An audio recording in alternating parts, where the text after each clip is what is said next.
Esse ano parece que o meu corpo gritou que eu tinha que me cuidar, que a minha mente gritou que eu tinha que me cuidar, e foi um ano que eu tive que parar e me cuidar, e não...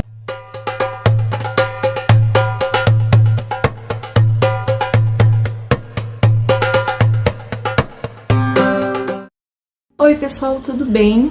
Na verdade eu não ia gravar esse vídeo, né, e fazer um vídeo pós ano novo, mas eu fiquei pensando o quanto que o ano de 2022 foi um ano forte pra mim em muitas coisas. Acredito que pra vocês também foi um ano muito forte em muitas coisas. E o quanto que, na verdade, eu gostaria de falar não sobre acontecimentos externos, mas eu queria falar muito sobre pequenos acontecimentos, vamos dizer assim, né, que eu não vou nem detalhar quais, mas que me mudaram muito por dentro. Fisicamente, não sei se eu mudei tanto. Eu vejo que eu tô com um rosto mais descansado, eu vejo que eu passei por um processo de perda de medidas e não emagreci, né, o peso, mantive o peso. Comecei a me cuidar um pouco melhor na minha alimentação, me preocupar um pouco mais com o exercício físico e comecei a sentir, gente, o peso da idade, porque eu já tenho 33 anos, né, e é muito maluco pensar isso, porque parecia que essa idade não ia chegar nunca. Parecia que pra sempre eu ia ser uma menina de 25, ou eu ia ser uma adolescente, uma adulta que saiu da adolescência, né? E não, quando eu menos esperei, essa idade chegou e ela está aí. E as coisas não são mais iguais, né? As coisas, o meu corpo não funciona mais como ele funcionava antes. Esse ano também eu fiz 1 ano de casamento, e eu quero dizer pra vocês, convivência é a coisa mais difícil que tem. É a coisa, assim, mais difícil. Quando eu me casei, muitas pessoas falaram assim pra mim: Dai, eu vou te dar um conselho. Não se separe no primeiro ano de casamento, porque é o ano mais difícil. E eu, nossa, mas como assim o ano mais difícil, se é o ano da lua de mel, né? Mas realmente, gente, o primeiro ano é um ano muito difícil. Porque você tá aprendendo a lidar com aquela pessoa todos os dias, em todos os momentos, desde que ela acorda até quando ela dorme, quando ela tá com problema, quando ela tá doente, quando vocês brigam e não tem como um ir pra casa da mãe e na casa do pai, porque vocês têm que conviver ali, tem que resolver aquela situação. Você começa a ver coisas na pessoa que você não via, né, enquanto você não convivia, coisas que você vai gostar, coisas que você vai desgostar. Então sim, gente, é muito difícil o primeiro ano. Eu também aconselho quem for casar esse ano ou for casar por aí, pretende se casar, né, não se separe no primeiro ano, porque o primeiro ano é difícil. Pensei em me separar muitas vezes, tenho certeza que ele também. Mas depois que a gente passou isso, que a gente conseguiu colocar tudo em ordem, que a gente conseguiu conversar bem, que a gente conseguiu expressar o que o outro sentia, entender como o outro funcionava, né? O que era legal, o que não era legal, qual era o limite de cada um, as coisas fluíram extremamente maravilhosas. E assim, eu digo que meu casamento está maravilhoso, graças a Deus. A coisa que pra mim foi muito definidora esse ano é que esse ano eu não consegui mais segurar alguns rojões que eu segurava antes, né?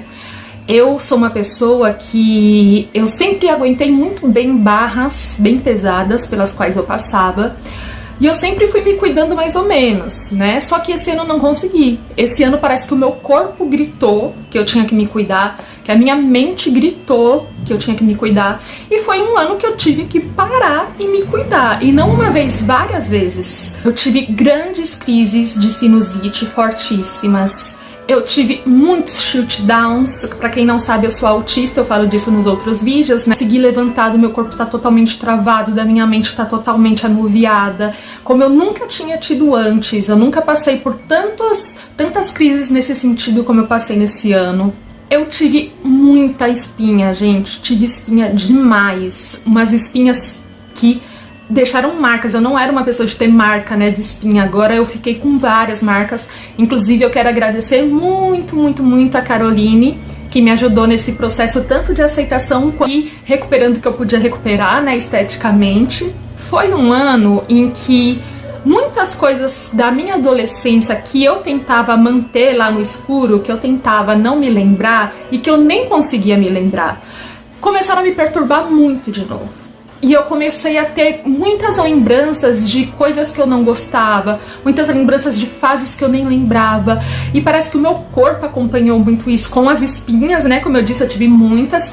O meu cabelo, gente, ele ressecou de uma maneira que eu não sabia o que fazer. Eu não sabia o que fazer. Por isso que ele continua curto, porque eu fui cortando, porque ele tinha ressecado de um jeito que parecia o cabelo de quando eu tinha 12, 13 anos de idade. Senti novamente como se eu fosse aquela menina, sentindo as mesmas coisas. E aí isso me angustiava demais, porque era uma fase pra mim muito difícil. E aí o que eu fiz? Dá-lhe terapia. Dá-lhe terapia, terapia.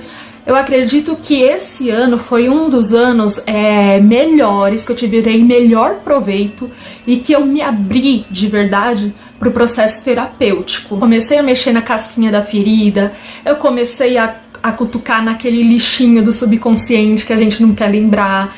Eu comecei a falar da minha infância, era uma coisa que eu evitava muito falar da infância, e não por eu ter tido uma infância assim, que eu passei por abusos e etc, que não foi o caso, ainda bem, mas nós guardamos coisas da infância dentro da gente.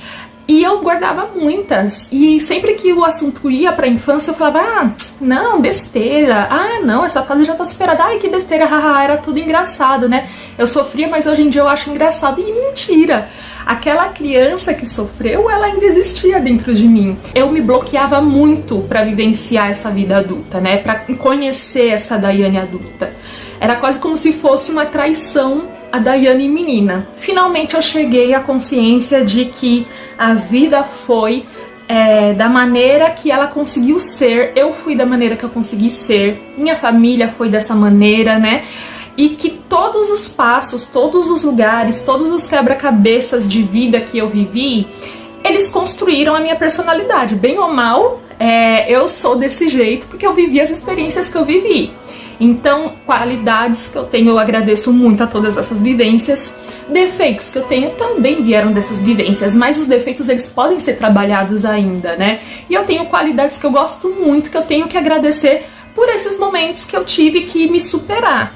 Esse ano também eu tive a comprovação de ser superdotada, além de ser autista e além de ter TDAH.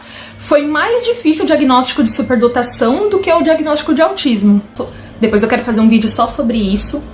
E eu quero falar também sobre alguns baques que eu fui tomando, né, ao longo do ano, que foram doendo muito e que mostraram pra mim muitas coisas que, se eu não tivesse passado por eles, eu não tinha aprendido.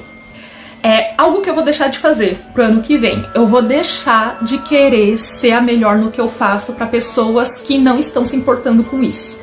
Eu sou uma pessoa que eu me dedico muito no meu trabalho, eu me dedico muito, assim, em estudar profundamente, em saber as melhores coisas, em buscar das melhores fontes e buscar os melhores instrumentos. Me dedico muito para fazer um trabalho legal e isso não é reconhecido em muitos lugares e às vezes é até mal visto, né? Muitas vezes essa dedicação toda, esse saber todo, é visto como um problema. É visto como sabe demais, daqui a pouco vai querer mexer em umas coisas que a gente já tá acostumado aqui nesse sistema, melhor não dar corda pra ela, né? Então é uma coisa que eu aprendi muito, que é não dedicar a minha atenção, não dedicar o meu tempo, não dedicar a minha energia, não dedicar tanto esforço para pessoas que não vão querer aproveitar disso. Eu digo aproveitar no bom sentido, né? No sentido de usufruir disso que eu tô oferecendo. Aprendi que tudo que eu for aprender para mim, vai ser para mim. Que tudo que eu for no meu crescimento profissional, que todos os cursos que eu faça, que todas as questões que eu estude, todos os aprofundamentos, eles têm que ser para mim, pensando na minha vida a longo prazo, e não, vou estudar isso para agir nessa situação aqui. Porque dependendo de onde você tá, gente, não querem que você faça isso. Amizades não tem que ser enaltecidas demais. Você não tem que colocar essas pessoas como pessoas essenciais na sua vida, porque a gente não tem o controle da outra pessoa, da mente da outra pessoa. A gente às vezes pensa que conhece uma pessoa, vai perceber depois que não conhecia tão bem assim. Acontece algo na vida dessa pessoa que muda a cabeça dela, ou ela sempre foi assim e só agora teve coragem de mostrar. Então, amizade é isso, você tem que aproveitar o tempo que tá legal naquele momento. Passado o tempo, fica as lembranças.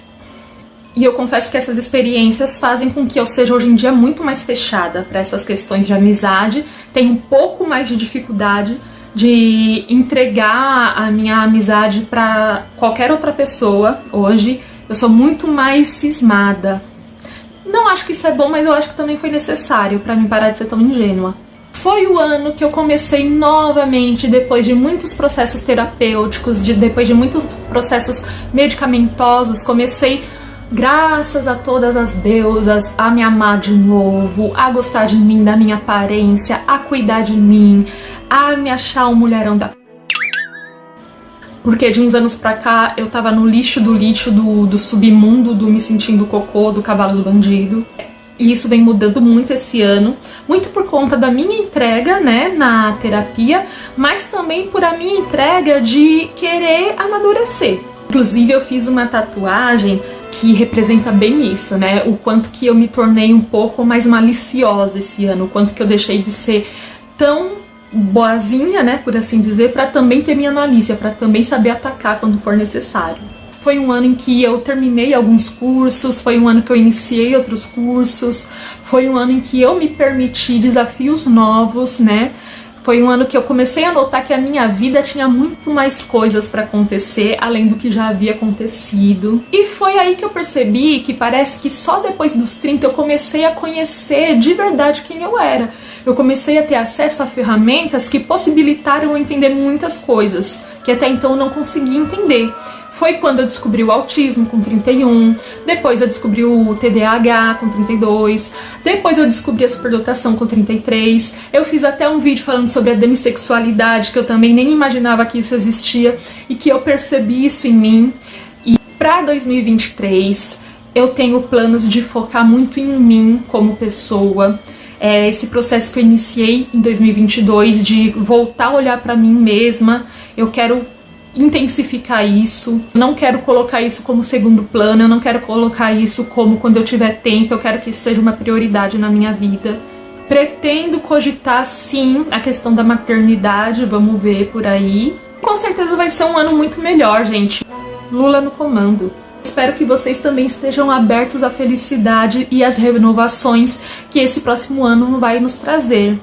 Feliz ano novo para todos e espero vocês em 2023.